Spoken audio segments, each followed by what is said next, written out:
Je le sais, je suis un gars orange. Autrement dit, je vois de l'argent partout et je suis attiré par les signes de richesse extérieurs. Bon, ok, je vous explique. Il y a un truc qui s'appelle la spirale dynamique. C'est un outil qui permet de représenter et de visualiser les différents niveaux de développement de conscience d'un individu. C'est pas clair? Vous inquiétez pas, je vais vous expliquer. En gros, quand on est à ce niveau-là, au niveau beige. C'est un niveau où on est concentré uniquement sur ses besoins primaires. On est égocentrique et tout ce dont on a besoin, c'est ses besoins primaires, donc on ne fait même pas la différence entre soi-même et son environnement. Ensuite, on évolue sur la spirale, il y a des âges d'évolution typiques en fonction du niveau de développement de notre société. En gros, les rouges, ce seraient des tribus primaires. Les bleus, c'est par exemple ceux qui croient en un dieu et qui sont enfermés dans un système de croyances et de valeurs. Et tout ce qui va à l'encontre de ce système de croyances est mal, et tout ce qui va dans son sens est positif. Et là, on arrive doucement à mon stade, le stade orange, le stade opportuniste. On est encore une fois centré sur soi-même, on cherche la réussite sociale. Autrement dit, on va être attiré par l'argent et on va vouloir montrer notre richesse sur Instagram pour impressionner les autres de notre tribu. Ensuite, les verts, ils vont plutôt être dans l'empathie, plutôt être centrés sur les autres pour les aider. Par exemple, c'est quand on commence à avoir une sorte de conscience écologique ou des choses comme ça. Ensuite, le jaune, c'est quand on voit sa vie un petit peu plus comme un système, que chaque action qu'on fait va avoir un impact sur le système et que nous-mêmes, on peut avoir un impact sur le système plus grand qui est notre cercle social ou la société. Et enfin, le turquoise, qui est le dernier niveau proposé dans cet outil, mais il en existe bien d'autres au-dessus. Des niveaux qui font plutôt appel à un spirituel. Et là, c'est quelque chose de réellement intégral, où chaque action, chaque événement qui arrive a un sens beaucoup plus profond, intégré dans une connexion au cosmos, etc. Je vais pas m'avancer trop là-dedans. Même moi, j'arrive pas à le comprendre et à l'intellectualiser. Ce type de truc, ça me paraît encore un petit peu perché. Mais bref, tout ça pour vous dire qu'actuellement, je suis à ce niveau-là, le niveau orange, et mon but, c'est d'arriver à ce niveau-là, le niveau turquoise. J'ai donc encore un long chemin à parcourir et des niveaux d'évolution à passer. Mais comment je compte faire ça exactement? Eh bien, voici le plan. Tout d'abord, pour passer du orange au vert, il faut que je change ma perspective ethnocentrique pour passer à un niveau de développement supérieur. Donc c'est exactement ce que je compte faire dans les mois et les années qui viennent, voyager et me confronter à d'autres cultures. Voyager pour rencontrer des gens qui ne pensent pas pareil que moi, qui n'ont pas vécu dans la même éducation avec le même niveau de richesse et qui permettront d'élargir et d'ouvrir ma vision du monde. J'estime que les livres, pour ça, m'ont énormément aidé, mais les rencontres, je pense que c'est ce qui change réellement la vie. La deuxième partie du plan, c'est évidemment la connexion avec quelque chose de plus grand, de plus profond. Pour ça, je cherche à méditer tous les matins pour me connecter avec une sorte d'âme du monde, un cosmos qui fait partie de nous, qui est nous et qui est aussi l'extérieur. Et enfin, il y a un troisième plan auquel on va s'intéresser dans cette vidéo. Pour vous l'expliquer, il faut que je vous montre un autre outil qui sont les lignes de développement. Si vous voulez, on n'évolue pas dans tous les domaines de la même façon. Par exemple, moi je sais que d'un point de vue cognitif, j'ai une ligne de développement qui est assez élevée.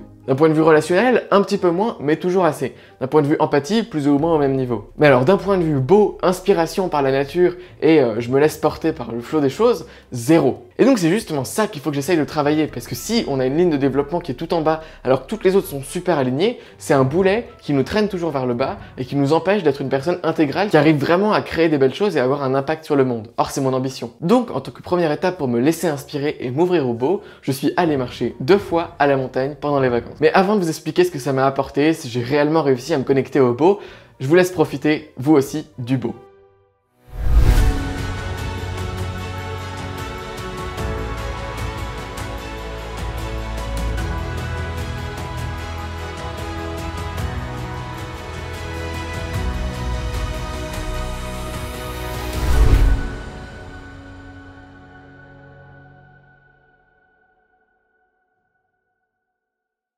Alors quelles sont les leçons que j'ai tirées de cette expérience, les takeaways? Première chose, j'adore faire ça. J'adore marcher avec la tente sur le dos, souffrir un peu toute la journée pour la porter, le soir m'installer, avoir un bivouac, une super belle vue.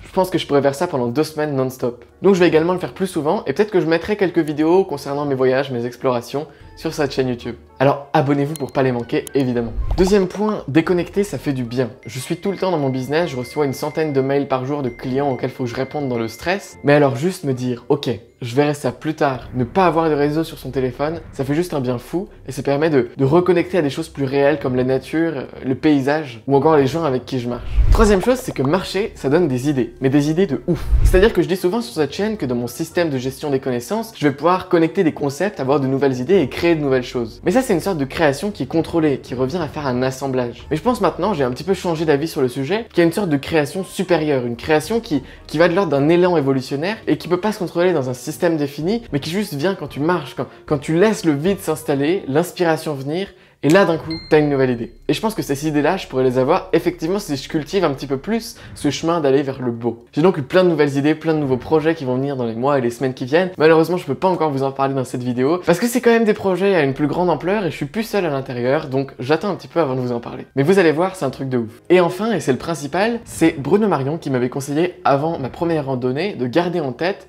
la question, quelle est ma journée idéale? Où est-ce que je me réveille? À quelle heure je me réveille? À côté de qui je me réveille? Est-ce que je travaille? Est-ce que je lis? Est-ce que je voyage? Est-ce que je me divertis? Quels sont mes amis? Quel est mon entourage? Et toutes ces questions-là, cette visualisation de ma journée idéale à 5 ans, à 10 ans, c'est quelque chose qui va me permettre, dans le court terme, d'orienter toutes mes actions pour que cette vision que j'ai de ma journée idéale se réalise réellement. C'est-à-dire que là, si on me propose de créer une startup et de lever 5 millions d'euros pour la faire, je me rends compte que peut-être que c'est pas exactement aligné avec ma journée idéale et que donc je risque à un moment de m'en lasser et de plus me retrouver dans les projets que je fais. Du coup, je vais essayer de vous lire rapidement ma journée idéale en sautant des parties parce que c'est quand même assez personnel. Je me réveille autour de 8 heures. Je vais ensuite prendre un thé matcha et mon petit déjeuner. Je médite ensuite 30 minutes et je lis 1 heure. Une fois la lecture faite, je commence à faire du problem solving et de l'écriture pour un livre ou pour un contenu. À midi, je mange seul une salade. Par la suite, j'ai des rendez-vous mélangés avec des to-do variés et des tournages pour mes chaînes YouTube. J'arrête de travailler environ vers 16 heures pour aller lire et faire d'autres activités qui me plaisent. Et je passe ensuite la soirée avec des amis. Dis Siri, es-tu mon ami?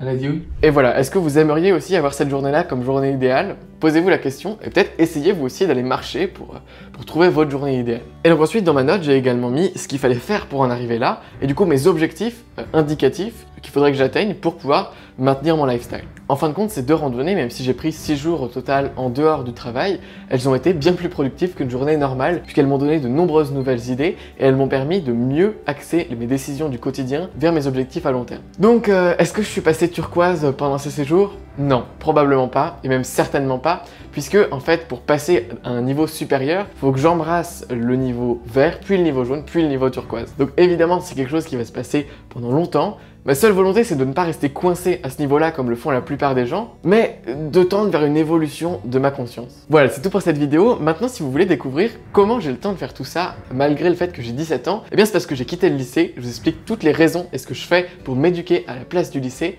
juste ici dans cette vidéo-là. Moi, je vous souhaite une excellente journée. Salut!